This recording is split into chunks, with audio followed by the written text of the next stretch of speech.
Hello mga mi, ayan nga pala si Ara, ang aking inaanak. At alam niyo ba, mi, na ang aking mga anak ay sinama ko din sa peryahan. Siyempre mga mi, at kasama din ako at siyempre mi, ako nga ang pinakamatanda dito sa kanila. Kaya siyempre ginaguide ko din sila. Dito kami sa Langgam, San Pedro, Laguna. May peryahan dito mga mi. Kaya sasama ko kayo ha.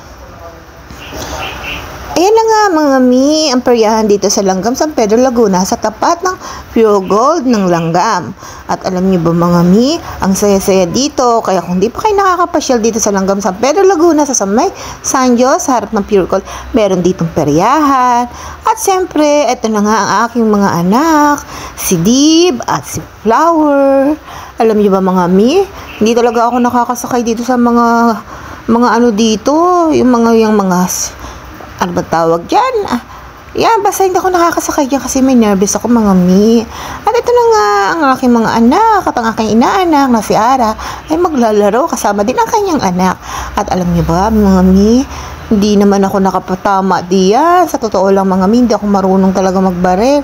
Pero ang anak ko niya, si Flower, masakit kasi ang mga kamay niya at hindi niya mataas. Hindi rin siya nakatama kahit na criminology ang kanyang course. Kasi meron pa siya treatment sa kanyang katawan na kailangan ay hindi tatas ang kamay mga mi. So ayun na nga mga mi, alam niyo bang nabanalunan nila ay lollipop lang. Nakakatuwa ng mga mi, akala nga nila ang laki-laki ng pa-premium, mga isang balot na candy, yung pala isang lollipop, isang tira at isang tama. At ito na nga mga mi, ang laki na nga ng nabayaran nila pero wala pa rin sila nakuha mga malalaking toys or isang balot na biskuit, kundi ang napanalunan nila ay lollipop lang. At alam niyo ba mga mi, siyempre lumilipat din sila sa mga, alam niyo ba yung hagisan ng piso? Alam niyo mi, nakakuha ako, nakatatlo ako sunod-sunod ng 8, 7 at ibinigay ko din sa kanila. Siyempre mga mi, masaya naman ako kapag nakikita kong masaya din ang aking mga anak. So ito na nga si Ara. Si Ara ay taga Palawan mga mi. Siya ay napunta lang dito para mamasyal at may inasikaso sila. Nag-iisang anak niya lang yan. At ito naman ang aking dalawa lamang na anak mga mi. Ayan na nga mga mi, oh, tingnan nyo. Tumitira na sila at ang nakakatuwa, nakakakuha din sila ng 7, 8. Dinaya ko na nga mga mi yung aking diniretso ko na nga dun sa pinaka-number sa gitna. Katawan-tawa naman ng mga nanonood. At alam naman nila na niloloko ko lang yung pinaka-may-ari kasi nga di ako nanalo mga mi. Sunod-sunod nanalo, 3 beses sunod hindi na ako nanalo mga mi. So ayan na nga mga mi, aba ay si Flower ay nanalo din. O diba mga mi, na-enjoy nila ang kanilang pagpasyal sa peryahan dahil sa kanilang mag-ina na pumasyal dito sa Laguna. Salamat sa inyo Ara, ang aking inaanak na matagal ng panahon na hindi ko man lang nabigyan ng pamasko. So masayang-masaya naman ako sa pagpasyal niya dito at nakasama namin siya ngayong Pasko. At alam niyo ba nga mga mi, na ang araw na yan ay anniversary ng naming mag-asawa. Sa totoo lang mga mi, ayaw ko na nga i-celebrate yun. Pero dahil dumating sila, nag-celebrate pa rin kami at naganda na kahit papaano para lang makakain din ang aming inaanak. So ayun na nga si Dib mga mi at si Ara, si Flower at siyempre ang kanyang baby boy na nag-iisa. Alam niyo ba mga mi, dito sa San Pedro, Laguna, sa Langgam, ay napakasaya ng lugar na to. May mga padayon, Pure Gold, San Jose, may dito banda rin malapit, halos pwedeng lakarin o sakay ng SM. Kaya kung hindi pa kayo nakakapunta dito, ay dito na kayo tumira. Kaya mga mi, sige panoorin nyo ang aking video at makikita nyo ang kapaligiran ng San Pedro, Laguna, Langgam. Siya si Flower. Thank you mga mi sa inyong panonood.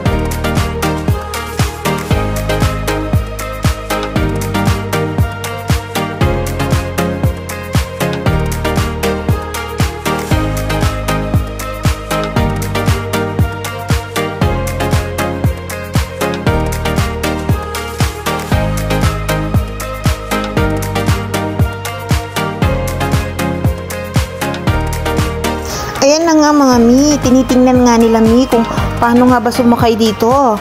At ayan nga mga mi, di ba nakakatakot. Una pala yan mahina, tapos may mga sunod no, naku napaka parang kala mo lilipad ka. Pero alam niyo ba mga mi, nataypan pa rin nilang sumakay dyan, niyayaya nga nila ako. Pero talaga never mo talaga ako mapapasakay sa lahat ng rides sa peryahan. Kasi nag 50-50 na ang aking life dyan nung ako ay 9 years old. Ayan mga mi, sasakay na nga ang mag-ama ni Ara. Siyempre si Ara hindi siya sasakay kasi katulad ko rin pala siyang nervyosa. At sabi nga ng anak ko si Dave Silva, alam niyo ba ang sabi niya? Nung napasakay siya dyan, sabi niya, never na akong sasakay dyan. Ibig sabihin talagang nakaka-nervyos. Kaya simula nung marinig ko yun, hindi na rin talaga ako sasakay dyan. Alam niyo ba mga mi, ang ganda-ganda niya tingnan. Pero talagang grabe na nakakasakay. Ayun na nga mga mi. Sasakay niya nga ang kanyang mag-ama. Ini, Baga, panoorin natin sila. Humawak ka, humawak ka. Sorry for the vlog dito.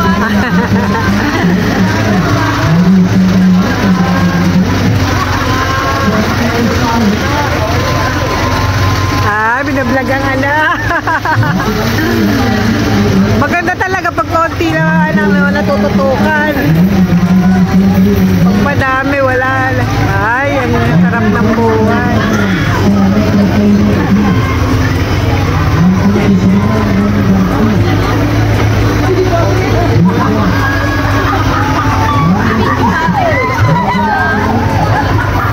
Natabingi na si Kuya.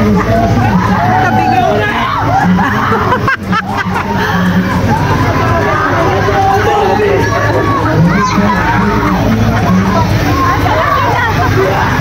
Aray, naka-video ba?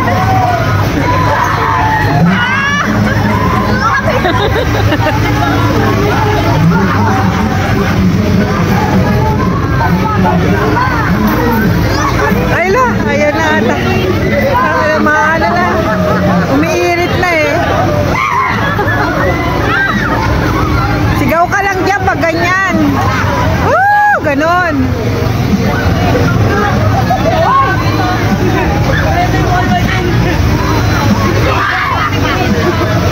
Nayoko na siya eh, oh. Nasaan na siya?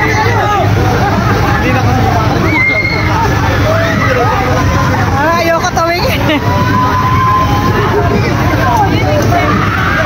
Baka lumigas ba yun? Tingnan natin. Hindi naman kaya pa. Woo!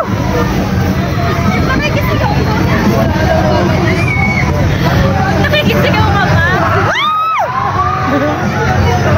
Yan na, pahina na. Tayo 5 minutes lang? Ha? Sigaw ka lang!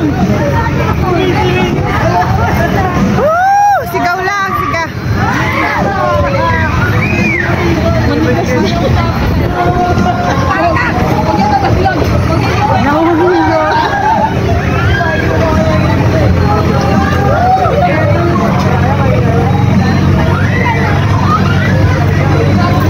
Nakayoko na yung bata, ala. Yung video niya puro nasa Parang ano, tingnan mo. Na ano nga? Okay na? Patapos na kuya? Patapos na? Kasi parang ano na yung bata. Magulo siya. Pahina na.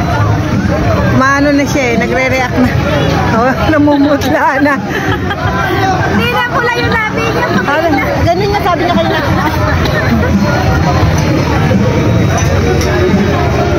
Oo, nako, sumuko.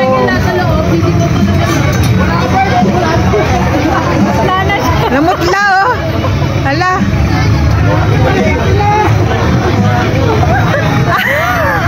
Bakit? Namutla na. Hindi na makakilos. Bantay na. Hindi na siya masaya. Oh.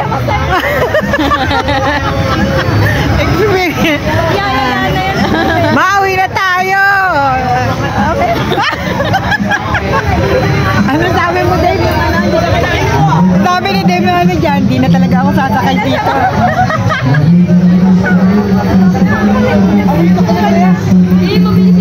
Hindi na pinansin yung tatay niya. Hindi na siya naman.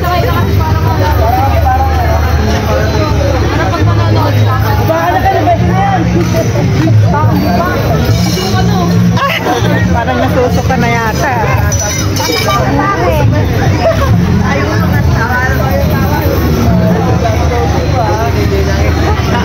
Experience eh, no?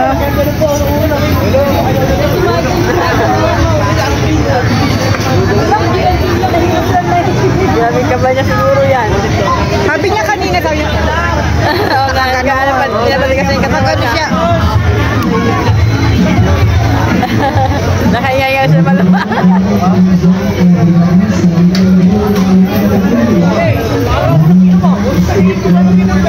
Dapat niya pag todo mo sigaw mo. Sisigaw ka talaga.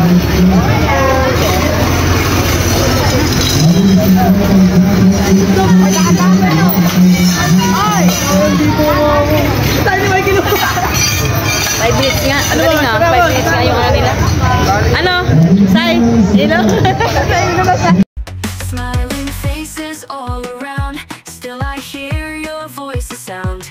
In my heart you're always there. Life without you's hard to bear. Though you're far, oceans wide. Close my eyes, you're by my side. Together soon, always hope. Tangled in friendship's rope. Friends I knew